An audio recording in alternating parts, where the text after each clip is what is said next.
Hey everybody, it is Monday, November 22nd.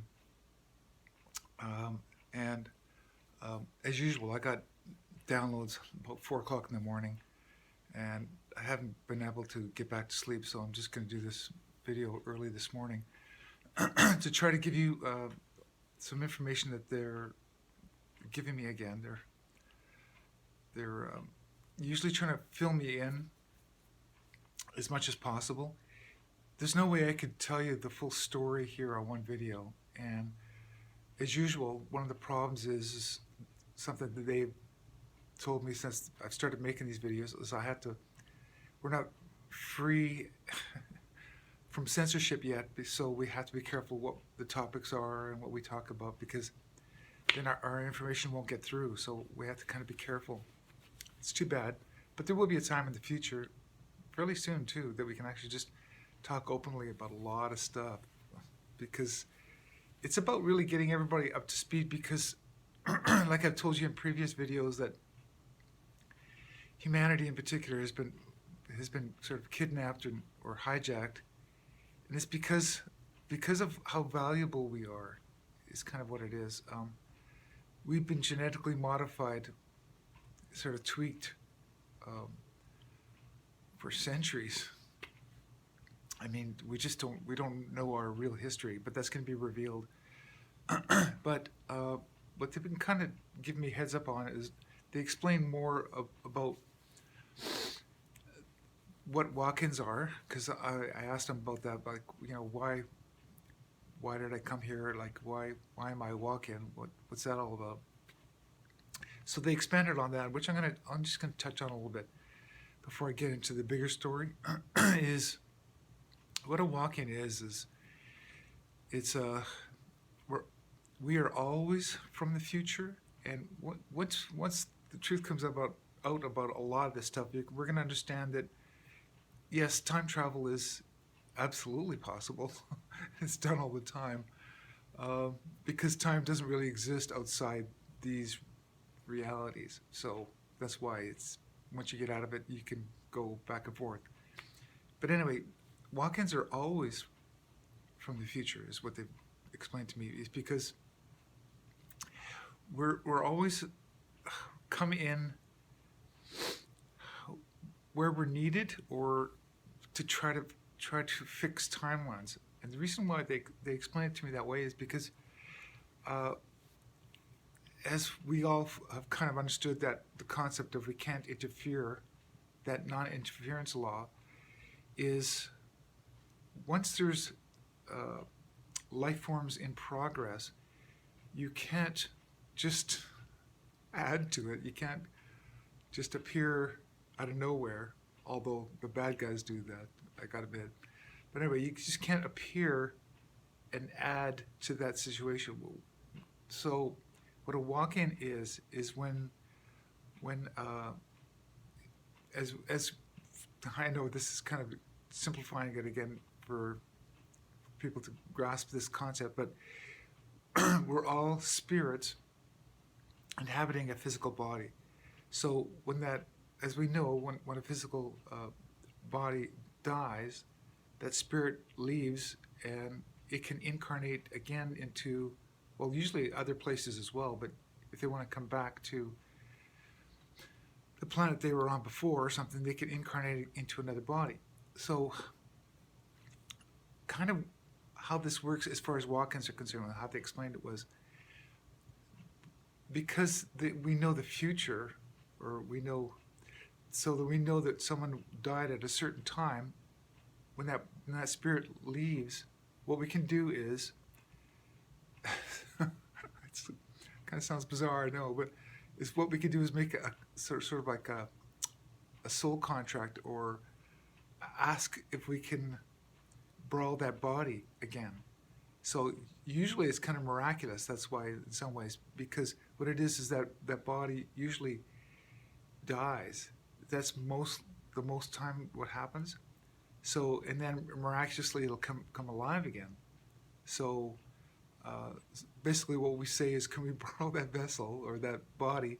We come into it again, and our spirit takes over where that body left off. So That's why there's usually a big traumatic event or something, like usually a car accident or something, and that spirit will leave, and then we basically will come into that body and then sort of take that body from that timeline forward to, and in some ways it's changing that timeline.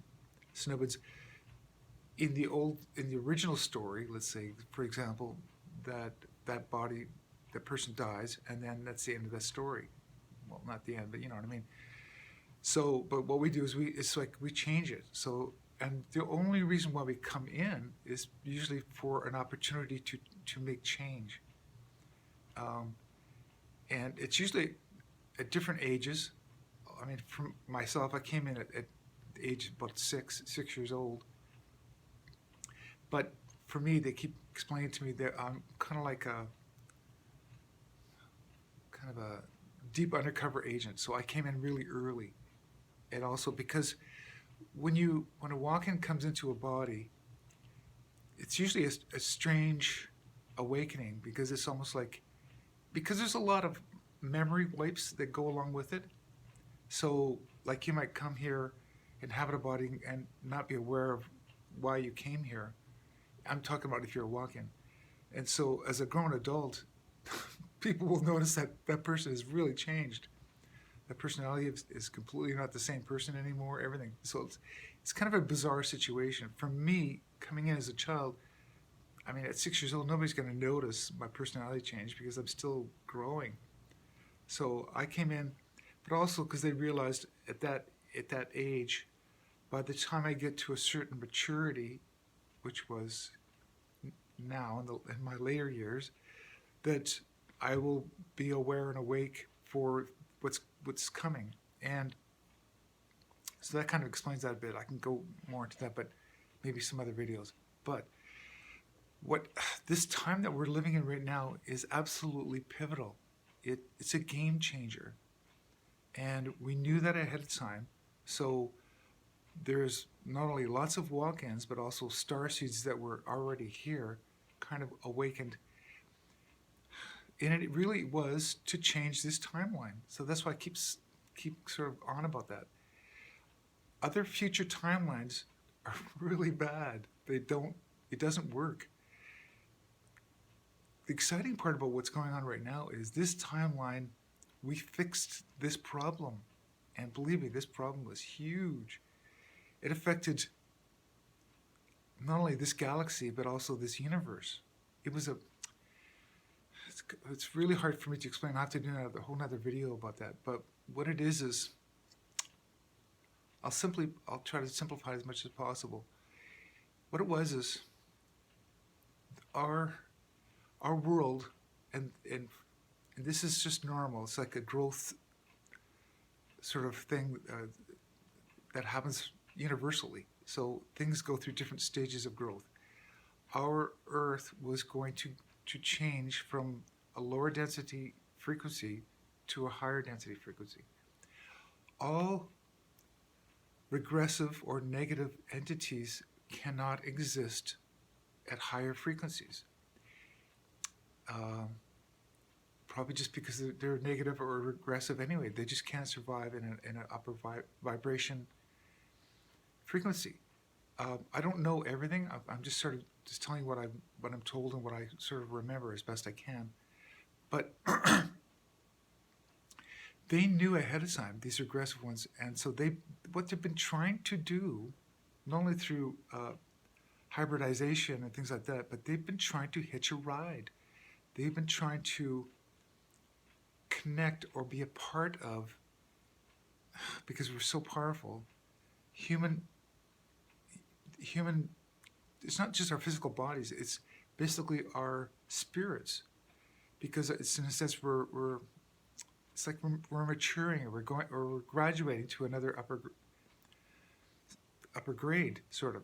But they knew that this was going to happen, so they tried to piggyback or be a part of, attach themselves to us, so they could go to a higher vibration. That was kind of their ultimate plan, because they've never been able to do it. Well, they found ways of doing it, and it was through artificial intelligence.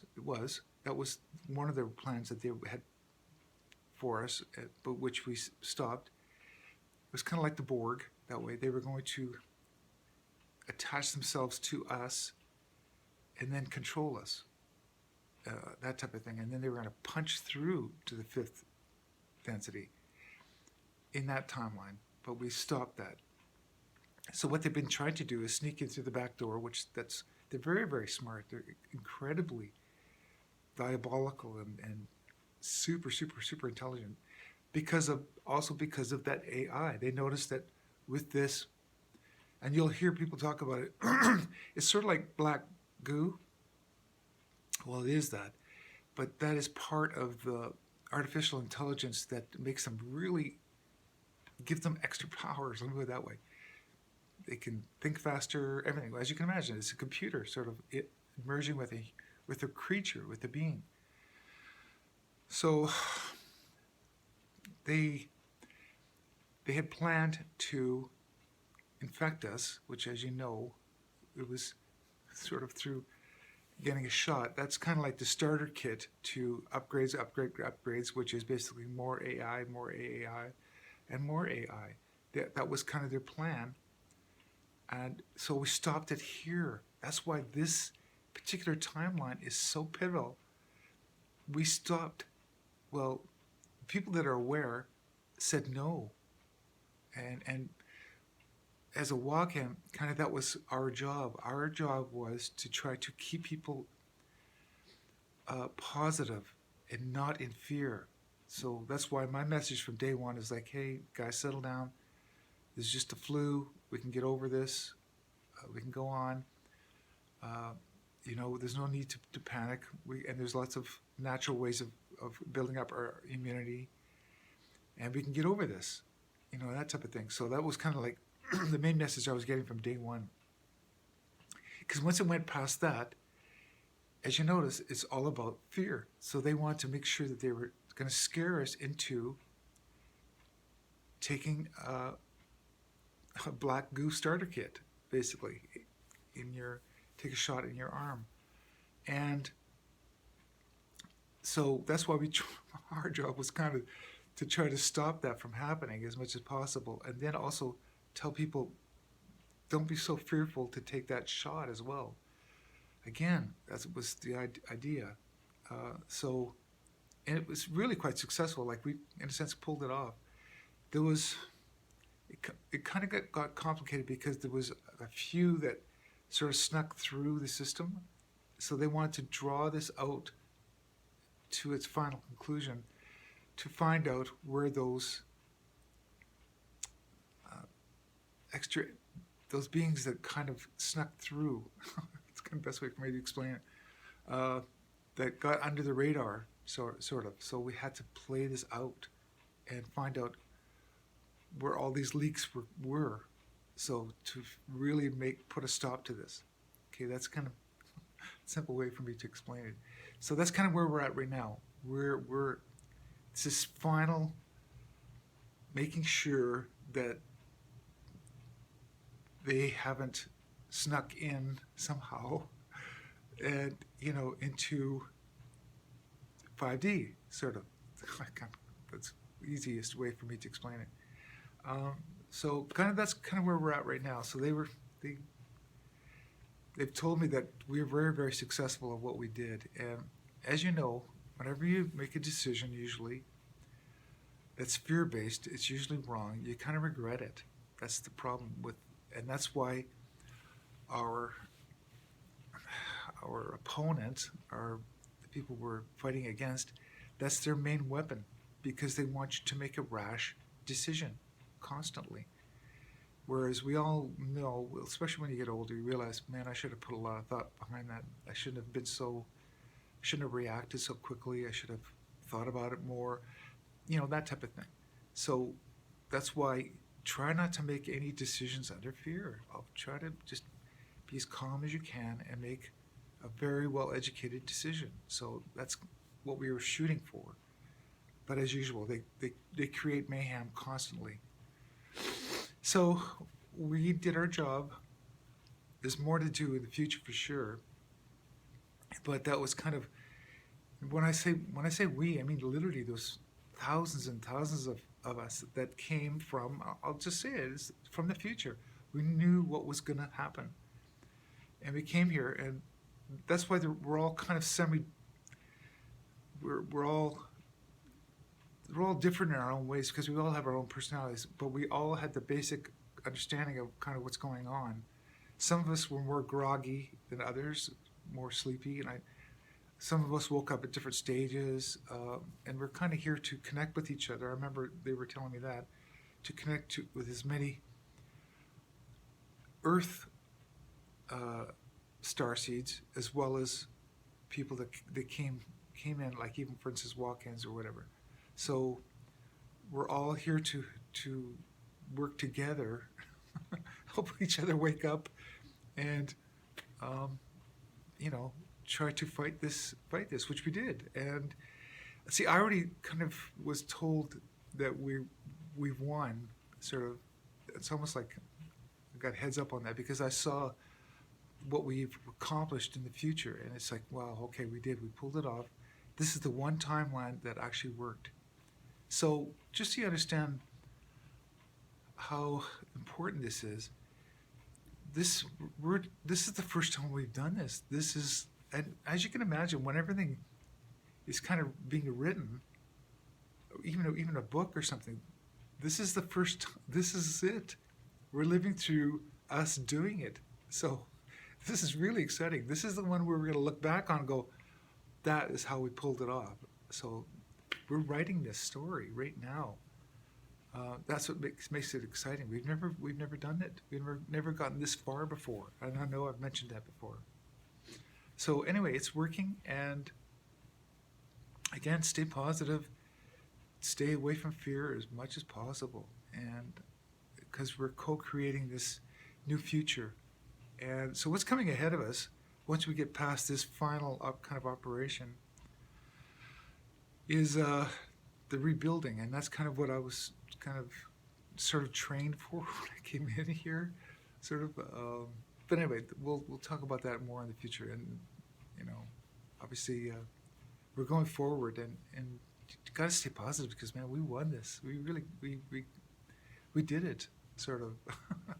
So anyway, okay, that's my kind of just a short update.